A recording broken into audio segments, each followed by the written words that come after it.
The experiment you'll be taking part in today involves the perception of lengths of lines. As you can see here, I have a number of cards, and on each card there are several lines. Your task is a very simple one. You're to look at the line on the left and determine which of the three lines on the right is equal to it in length. Si has estudiado la carrera de psicología o eres aficionado a la misma, es muy probable que las imágenes que estás viendo te resulten familiares. Se trata de un experimento de psicología social diseñado por Solomon Asch, y es uno de los más famosos dentro de esta rama y también de la psicología en general. Si queréis conocer en detalle el experimento, sus resultados y sus implicaciones, os recomiendo encarecidamente que le echéis un ojo al vídeo que Antroporama hizo sobre el tema, que además de estar muy bien explicado, está bastante mejor editado que este, seamos realistas. Sin embargo, la base es esta. Hay un experimentador y varios participantes, y a estos se les indica que tienen que mirar la línea que hay a la izquierda del cartel y que, de las tres de la derecha, cojan la que crean que tiene la misma longitud. La tarea en sí es muy fácil, pues las longitudes son lo bastante distintas como para que sea fácil diferenciarlas. Pero hay un truco, y es que de las personas en la sala, solo uno es realmente el participante. El resto son actores contratados por los experimentadores a los que se les ha indicado antes del experimento que tienen que elegir unánimemente una respuesta equivocada. El objetivo del experimento era ver si el participante seguía la corriente del grupo o si se mantenía firme. De todos los experimentos de Solomon Asch, este es sin duda el más famoso, y a su vez está recogido en el más famoso de sus libros, Psicología Social, publicado en 1952. El libro incluye decenas de experimentos, tanto suyos como de otros autores, pero hay uno en particular que es sin duda mi favorito. Se trata de un experimento con dos versiones. En la original, diseñada por Miller y Dollard en el año 41, se cogía a una pareja de niños de 4 años y se les ponía delante de dos cajas. Los experimentadores les explicaban que podían encontrar un caramelo en una u otra caja, y que si eran capaces de adivinar dónde estaba el caramelo, se lo podían quedar. Sin embargo, este también tenía truco, y es que al igual que en el experimento de las líneas, en este solo uno de los niños era realmente un participante. El segundo niño era un actor compinchado con el experimentador, y siempre sabía en qué caja estaba escondido el caramelo. Y no solo eso, sino que además, este niño siempre iba el primero. La idea era ver cómo los niños aprendían a partir de otro niño que actuaba antes que ellos y que siempre lo hacía bien. Los autores separaron a los niños participantes en dos grupos. En el primero, el caramelo estaría siempre escondido en la caja opuesta a la que eligiera el niño actor, y en el segundo, el caramelo estaría siempre en la misma caja. Los niños aprendían las reglas enseguida, y apenas necesitaban unos pocos intentos para acertar siempre en qué caja estaría escondido el caramelo. Tras registrar su comportamiento y sus intentos, los investigadores hicieron varias observaciones. Primero, que los niños del grupo en el que el caramelo estaba escondido en la caja contraria aprendían antes las normas que los del grupo en el que el caramelo estaba escondido en la misma caja. Y segundo, que en su primer intento la mayoría de los niños, un 77%, elegía la caja contraria, independientemente del grupo en el que se encontrara. Entonces, con estos datos podríamos hacernos preguntas muy interesantes. ¿Por qué los niños aprendían las reglas más rápido cuando el caramelo estaba en la otra caja? ¿Y por qué los niños de ambos grupos, en su primer intento, solían buscar el caramelo en la caja contraria? Desgraciadamente, los autores no fueron mucho más allá, y simplemente asumieron que los niños actuaban por ensayo y error, probando al azar hasta que encontraban un patrón estímulo-respuesta-recompensa que funcionara. Por lo tanto, Miller y Dollard asumieron que los niños aprendían a responder correctamente sin entender realmente el porqué. De hecho, llegaron tan lejos como para escribir que el joven, el estúpido, el subordinado y el inhábil deben depender del mayor, del más brillante, del superior y del hábil para interpretar las claves que no pueden discriminar por sí mismos. Muy bestia, ¿eh? Pues resulta que en el año 47, Field leyó el experimento y no le hizo ninguna gracia la conclusión que sacaron, y decidió hacer su propia versión del experimento. Su versión era exactamente la misma, con el mismo tipo de muestra y las mismas reglas. Sin embargo, utilizó un método revolucionario para comprender mejor lo que pasaba por la mente de los niños al realizar aquellas pruebas. Les preguntó, ¿cómo han sabido qué caja elegir? Sí, al parecer a los autores originales no se les había ocurrido preguntarles directamente a los niños, aunque sinceramente, dado lo que ven escrito sobre ellos, yo más bien supongo que era que no esperaban que les fueran a dar una respuesta interesante. Sin embargo, sus respuestas sí que lo fueron.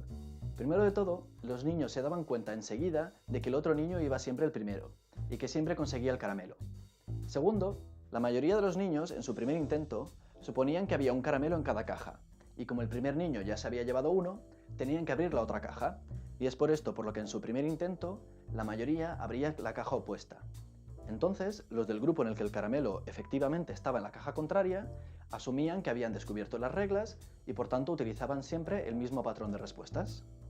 En cambio, en el grupo en el que el caramelo estaba en la misma caja que el niño actor, se encontraron que muchos de los niños que en el primer intento abrían la caja opuesta y no encontraban el caramelo, volvían a abrirla también al segundo intento.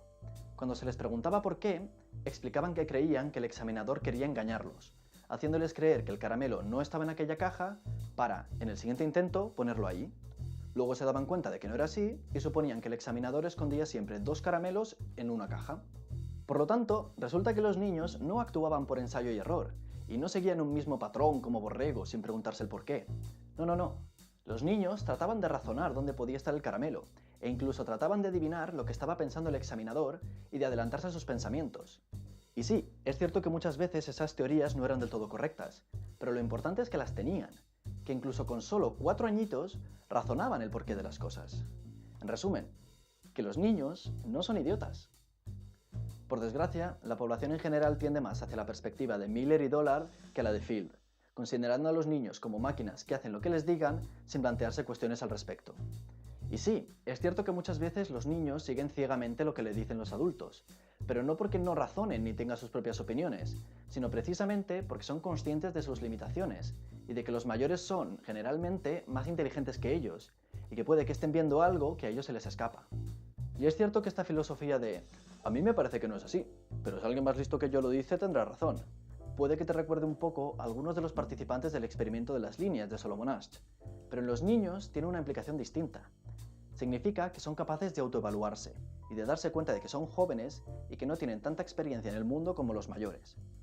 La cuestión es que el hecho de que infravaloremos tanto la capacidad de razonamiento de los niños tiene muchas implicaciones, tanto a nivel educativo como a nivel social.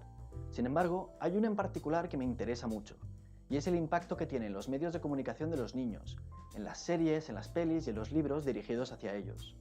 Y es que estoy muy harto de oír la frase ¿qué más da si total es para niños?, como excusa para defender la mala calidad de un producto.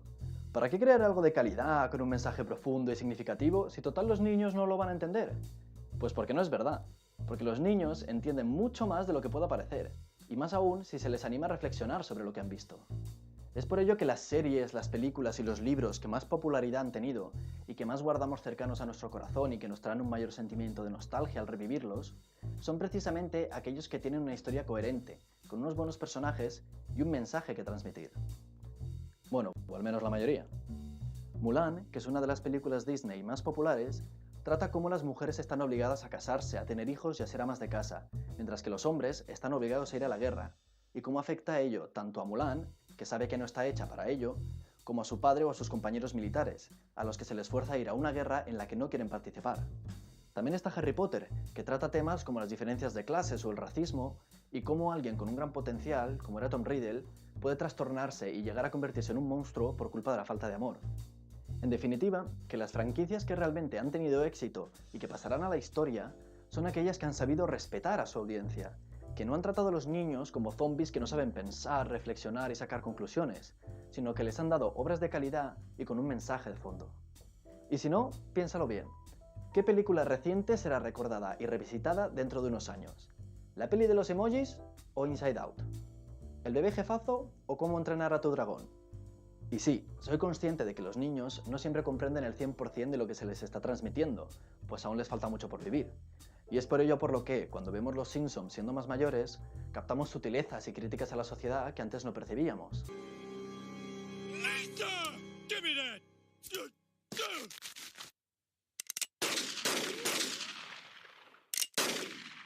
I can't believe how easy it is in this country to get cigarettes.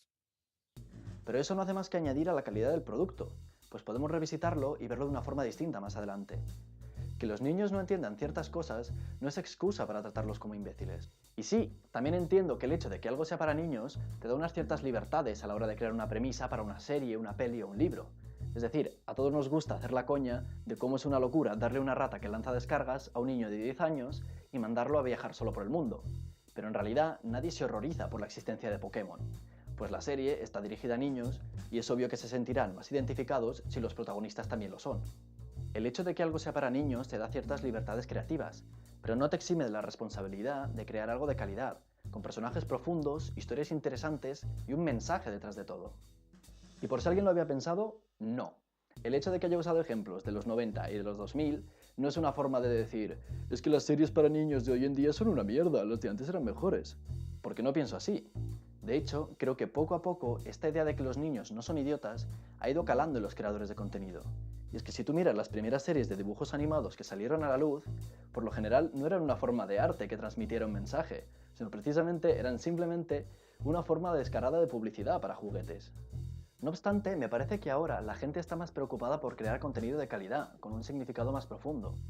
Y sí, es cierto que todavía aparecen de vez en cuando mojones que solo pretenden hacerte publicidad. Where am I? Candy Crush. Y sí, también es cierto que vivimos en la época de las adaptaciones y de los remakes, pero incluso estos remakes en muchas ocasiones tratan de responder a críticas que se hicieron de las versiones originales, con resultados variados. Por no hablar de que publicidad descarada y calidad tampoco son incompatibles. Las películas de Disney llevan varios años tratando de dotar a sus películas de mensajes importantes, y a la vez las aprovecha para vender muñecas y peluches. Los niños no son estúpidos, y tienen mucha más capacidad de razonamiento de la que les creemos capaces, y más aún si hacemos un esfuerzo por impulsarla. Desgraciadamente, a menos que formes parte del mundo creativo, probablemente no vas a poder cambiar el contenido que se emita. No obstante, si estás a cargo de un chiquillo, te recomiendo encarecidamente que le invites a reflexionar un poco sobre lo que ve.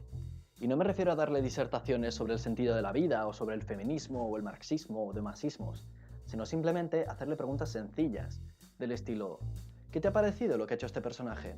¿Qué hubieras hecho tú en su situación? ¿Has aprendido algo de la peli? Los niños son capaces de formar sus propias ideas, y más aún si se les anima a verbalizarlas o a expresar sus dudas. Y quién sabe, quizá ayudando a reflexionar a tus hijos, tú también acabes aprendiendo algo nuevo.